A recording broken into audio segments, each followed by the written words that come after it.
Hello students, welcome back to my channel. So last video में हमने discuss किया था हमारा न्यूट्रिशन की यूनिट फर्स्ट के बारे में, जिसके अंदर हमने डिस्कस किया था हमारा कंसेप्ट्स ऑफ न्यूट्रिशन के बारे में एंड कुछ इंपॉर्टेंट जो टर्म्स यूज़ होंगी हमारी न्यूट्रिशन में उनके बारे में and definition of nutrition according to WHO। So आज की वीडियो में हम डिस्कस करेंगे हमारा हेल्थ के बारे में, उसके कंसेप्ट्स के बारे में एंड बात करेंगे हमारा माल न्यूट्रिशन, जिसके अंदर आपकी आती है आपकी दो term, under nutrition and over nutrition. So हम स्टार्ट करते हैं हमारा हेल्थ के बारे में। Health is a common theme in most culture. जो आपकी हेल्थ है वो एक कॉमन थीम आपकी हेल्थ कल्चर, यानी जितने भी आपके कल्चर ऑल ओवर इंडिया या ऑल ओवर वर्ल्ड, उनमें हेल्थ का जो मीनिंग है वो सेम रहता है आपका।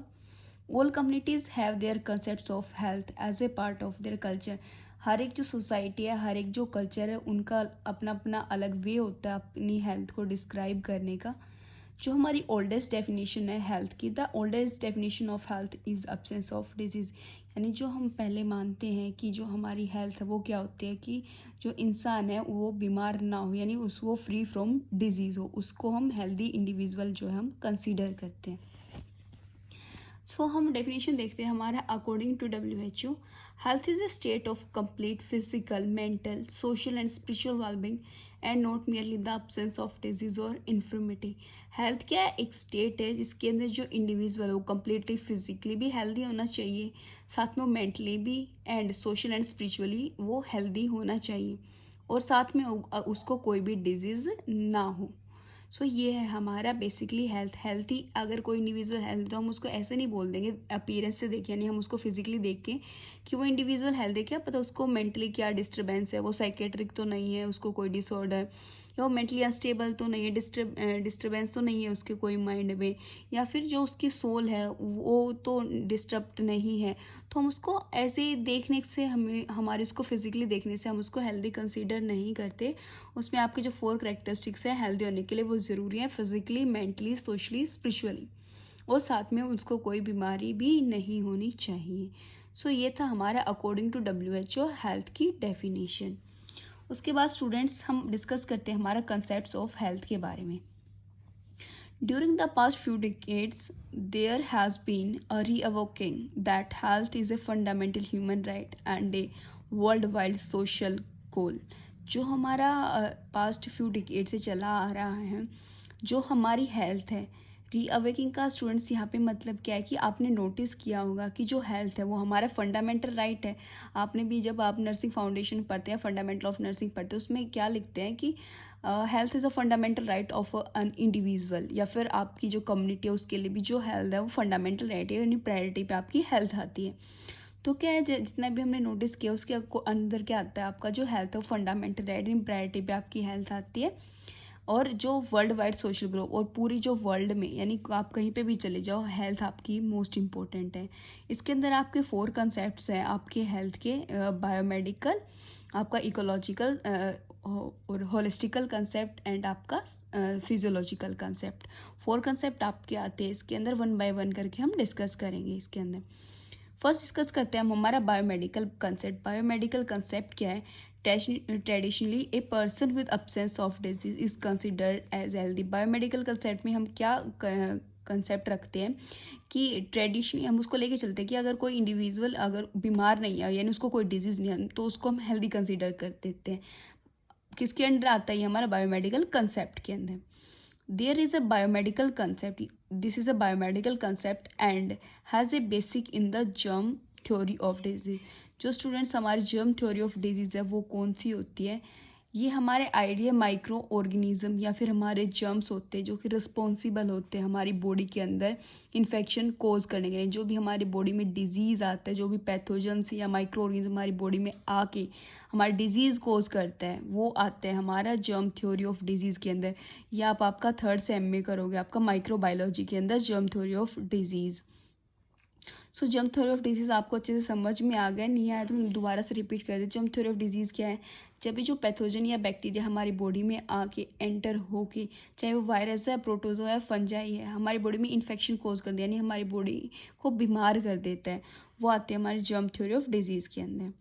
ए medical profession views the human body by as a machine. जो मेडिकल प्रोफेशन है उसने क्या कंसिडर किया है कि जो ह्यूमन बॉडी है वो एक मशीन है। जैसे हम रोबोट वगैरह को ऑपरेट करते हैं वैसे ही है जो ह्यूमन बॉडी है वो मशीन है। डिजीज से consequence of break down of machine. Disease क्या है, जो मशीन है उसको ब्रेक डाउन यानी उसको रोकने का एक ज़रिया है, साधन है। एंड जो डॉक्टर्स है वो रिपेयर करते हैं हमारे मशीन्स को, ठीक है। हम एग्जांपल ले सकते हैं, आपके घर में सबके घर में आयरन होगी, हम प्रेस बोल सकते हैं। तो वो क्या एक हमारा मशीन है। ऑपरेट कौन करता है, हम ऑपरेट करते हैं उसको, ठीक है। और उसको ब्रेक डाउन कैसे हो सकती है, लाइक वहाँ पे जो वायर है वो भी कट हो सकती है। और रिपेयर कौन करता है, जो हमारा इलेक्ट्रिशियन होता है। तो सेम क्या है, हमारा जो ह्यूमन बॉडी है वो एक मशीन है। उसके अंदर जो कॉन्सिक्वेंसेज आते हैं, ब्रेक डाउन आते हैं मशीन्स के अंदर, वो हमारी किसी भी डिजीज़ से आते हैं। एंड जो डॉक्टर्स होता है वो मशीन को रिपेयर करने के लिए काम करते हैं। सो ये था स्टूडेंट्स हमारा बायोमेडिकल कंसेप्ट। आई होप आपको अच्छे से क्लियर हो गया होगा। नेक्स्ट बात करते हैं हमारे इकोलॉजिकल कंसेप्ट के अंदर। इकोलॉजिकल कंसेप्ट होता क्या है, ये हमारा किससे रिलेट होता है, रिलेशन जो ह्यूमन के और जो इन्वायरमेंट के रिलेशंस होते हैं, लिविंग ऑर्गेनिज्म के जो रिलेशन होते हैं एक दूसरे से, यानी फिजिकल हमारे सराउंडिंग के अंदर जो भी हमारे रिलेशंस आते हैं वो आते हैं हमारे इकोलॉजिकल कंसेप्ट के अंदर। ये स्टूडेंट्स हमारे 4 कंसेप्ट्स। तो स्टूडेंट्स हम बात करते हैं हमारा इकोलॉजिकल कंसेप्ट के अंदर। इकोलॉजिकल कंसेप्ट के अंदर आपका आता क्या है, this views health as a dynamic equilibrium between man and environment and disease is a maladjustment of human organism to the environment. Ecological concept के अंदर क्या आता है आपका, जो कि एक डायनेमिक इक्विलिब्रियम मतलब एक तरीके से हमारा कांस्टेंट यानी इक्विलिब्रियम यानी मेंटेनेंस यानी बैलेंस बना के चलती है, किसके बीच में, ह्यूमन के बीच में, और जो भी हमारा सराउंडिंग है जहाँ पे भी हम रहते हैं उसके बीच में जो बैलेंस बना के, लाइक अगर आपकी कोई नई टेक्नोलॉजी है, कोई इन्वेंशन हुआ है या फिर कोई वैक्सीनेशन है, उसके रिगार्डिंग सभी को वहाँ पे अवेयर होना चाहिए। जो भी चेंजेस हमारे सराउंडिंग में हो रहा है, लाइक हमारे कस्टम्स के रिगार्डिंग है, हमारे मिथ्स के रिगार्डिंग है, तो उसके लिए हमें अपने आप को चेंज करना होता है, हमारे इन्वायरमेंट के अकॉर्डिंग ही हमें उसको एडजस्ट करना होता है। And disease is a mall adjustment. और डिजीज़ क्या है, आपके माल एडजस्टमेंट यानी डिस्टर्बेंस क्रिएट करती है इन्वायरमेंट के बीच में, जो कि हमारे ह्यूमन से इंटरेक्ट करने के लिए, जो ह्यूमन इन्वायरमेंट से इंटरेक्ट करता है उसको प्रिवेंट करती है, यानी उसको उससे बचाती है। लाइक आप जैसे मौसम क्लाइमेट जब आपका चेंज होता है तो आप उसको एकदम से अडेप्ट नहीं कर पाते इन्वायरमेंट को, आप जो भी चेंजेस आए हैं हमारे, तो उससे क्या हो सकता है कि आपके जो बॉडी में पैथोजेंस और माइक्रो ऑर्गेनिज्म एंटर कर, जिससे आप बीमार हो जाते हैं। तो क्या है कि हमें जो इन्वायरमेंट है उसके अकॉर्डिंग हमें अपने आप को चेंज करना होता है। अगर नहीं करते तो क्या है, जो पैथोजन या डिजीज़ है वो हमारी बॉडी में एंटर कर देता है और हमें बीमार कर देते हैं। The ecological concept raises 2 issues. जो इकोलॉजिकल कंसेप्ट है इसके अंदर आपके 2 इश्यूज जो रेज होते हैं, यानी वहाँ से 2 इशू आपके राइज होते हैं। Imperfect man and imperfect environment, यानी आपका जो कोई भी मैन है वो हर तरीके से हर इंडिविजुअल जो परफेक्ट नहीं होता, ना ही आपका सराउंडिंग परफेक्ट होता है, उसको हमें बनाना होता है अपने अकॉर्डिंग, हम उसको एडजस्ट करते हैं। तभी हमने बोला कि dynamic equilibrium between man and environment, यानी हमें बैलेंस बना के चलना पड़ता है। उसके बाद नेक्स्ट कंसेप्ट आपका साइकोलॉजिकल कंसेप्ट। साइकोलॉजिकल कंसेप्ट के अंदर क्या आता है स्टूडेंट्स हमारा, the developments in social science. जितनी भी हमारी डेवलपमेंट हुई है सोशल साइंस के अंदर, वो ये दावा करते हैं, वो ये रिवील करती है कि जो हेल्थ है, health is not only a biomedical phenomena. जो हेल्थ है वो एक बायोमेडिकल फिनोमिना नहीं है, यानी हमारी डिजीज़ से प्रिवेंशन कोई हमें हेल्दी कंसीडर नहीं करते, बट उसके अंदर कुछ आपके जो फैक्टर्स है वो आपके डिपेंड करते हैं, लाइक आपका सोशल फैक्टर्स, कहाँ पे आप रह रहे हो, आपका सराउंडिंग कैसा है, कल्चरल फैक्टर्स यानी आपका जो कस्टम, आपका रीति रिवाज है, आपका खाना पीना है, रहना सहना है, वो कैसा है, इकोनॉमिक यानी जो आपकी पॉकेट है, आपकी जो पास इनकम है वो कितनी है, आप अच्छे से वो मील ले पा रहे हैं या नहीं ले पा रहे, उस चीज़ के लिए आप सुटेबल हो या नहीं हो। And political factors, political factors जो पॉलिटिशियंस जब भी हमारे इलेक्शंस वगैरह होते हैं, वो फैक्टर्स भी हमारे लिए क्या करते हैं, एक स्ट्रेस कोज करते हैं, यानी हमारे माइंड पे क्या करते हैं, एक तरीके से स्ट्रेस डालती है। सो ये थे हमारे फ्रेंड्स साइकोलॉजिकल कंसेप्ट। उसके बाद बात करते हैं हमारा होलिस्टिकल कंसेप्ट। होलिस्टिक कंसेप्ट को हम कैसे डिफाइन करें, होलिस्टिक क्या आते हैं, जो कि हमारे स्पिरिचुअल हेल्थ से रिलेटेड होते हैं, यानी हमारी सोल से रिलेटेड होती हैं। The holistic approach implies that all sectors of the society have an effect on health. जो हमारे होलिस्टिक अप्रोच क्या दावा करते हैं कि जो आपकी होलिस्टिक है, यानी जो आपकी स्पिरिचुअल हेल्थ है, सोसाइटी के अंदर जो भी आप धर्म है जो आप मानते हो वो आपकी इफ़ेक्ट करते हैं आपकी हेल्थ के ऊपर।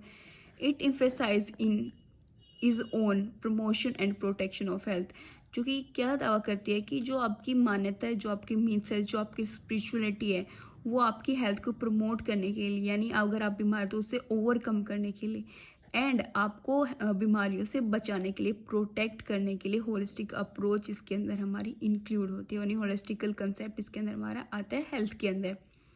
सो ये थे स्टूडेंट्स हमारे 4 कंसेप्ट्स ऑफ हेल्थ। आपका बायोमेडिकल जिसके अंदर आपके आते हैं जर्म थ्योरी, इकोलॉजिकल कंसेप्ट जो कि हमारे सराउंडिंग से हमारा इंटरेक्शन होता है, साइकोलॉजिकल कंसेप्ट जो कि हमारा सराउंडिंग से राइट हमारा कल्चरल वगैरह हो गया उनसे रिलेटेड होता है, एंड होलिस्टिकल कंसेप्ट जो हमारा खुद से हमारी खुद की बॉडी पे जब हम ध्यान देते हैं, होलिस्टिक केयर यानी अपनी स्पिरिचुअलिटी की केयर हम जब करते हैं। तो ये थे स्टूडेंट्स हमारे कंसेप्ट्स ऑफ हेल्थ। नेक्स्ट हम बात करें हमारा malnutrition and under nutrition. Malnutrition के अंदर हमारे स्टूडेंट्स 2 टर्म आती है, एक होती है आपकी अंडर न्यूट्रिशन एंड दूसरी होती है आपकी ओवर न्यूट्रिशन। जो माल न्यूट्रिशन होता है उसके अंदर कैसे हम उसको डिफाइन करेंगे। Malnutrition refers to deficiency. Malnutrition के अंदर क्या होता है आपकी डेफिशिएंसीज यानी कमियां भी हो सकती हैं, वो हमारी बॉडी में एक्सेसिव अमाउंट में यानी ज़्यादा अमाउंट में भी हो सकता है, और imbalance in a person intake और एनर्जी, यानी जब हम कोई भी पर्सन अपनी जो एनर्जी है उसमें इम्बैलेंस भी हो सकता है, यानी कभी कम और कभी ज़्यादा, तो वो आते हैं हमारी माल न्यूट्रिशन के अंदर। The term malnutrition covers 2 broad groups of condition, जिसके अंदर आपके आते हैं फर्स्ट आते हैं अंडर न्यूट्रिशन एंड दूसरी आती है आपकी ओवर न्यूट्रिशन। अंडर न्यूट्रिशन क्या होता है, इट इंक्लूड्स स्टनिंग। स्टनिंग का यहाँ पे क्या होता है कि आपकी हाइट आपकी एज के अकॉर्डिंग आपकी हाइट कम रह जाती है। वेस्टिंग यानी आपकी हाइट के अकॉर्डिंग आपका वेट कम रह जाता है। अंडर वेट यानी आपकी एज के अकॉर्डिंग आपका वेट कम रह जाता है।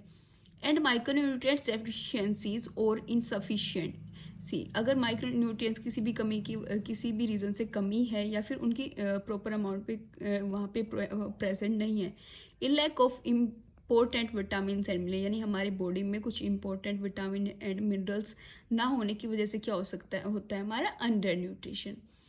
एंड सेकंड आती है हमारी ओवर न्यूट्रिशन। ओवर न्यूट्रिशन के अंदर क्या आता है हमारा ओवर वेट, यानी हमारा जितनी हमारा नॉर्मल वेट होना चाहिए उससे हमारा ज़्यादा हो जाता है, और ओबेसिटी क्या हो जाता है कि हमारी एक्स्ट्रा जो कैलोरी होती हैं वो हमारी बॉडी में यानी फैट एक्यूमुलेशन हो जाता है हमारी बॉडी के अंदर। So over nutrition and under nutrition के बारे में स्टूडेंट्स हम नेक्स्ट लेक्चर में डिस्कस करेंगे। तब तक के लिए अगर आपको कोई डाउट है तो आप मेरे को कमेंट कर सकते हैं। साथ के साथ हमारी जो लाइव क्लासेस हैं वो स्टार्ट हो रखी हैं, इसके अंदर आपकी पर सब्जेक्ट की फ़ीस है आपकी 2000 1 ईयर के लिए। किसी भी स्टूडेंट को अगर लाइव क्लासेस लेनी है तो मेरे टेलीग्राम एंड व्हाट्सएप का लिंक आपको डिस्क्रिप्शन में मिल जाएगा, वहाँ पे जाके आप मेरे को DM कर सकते हैं। जो ऑनलाइन क्लासेस रहेंगी वो आपकी गूगल मीट पे होंगी। सो अगर कोई इंटरेस्टेड है तो आप मेरे को DM कर सकते हैं। Thank you.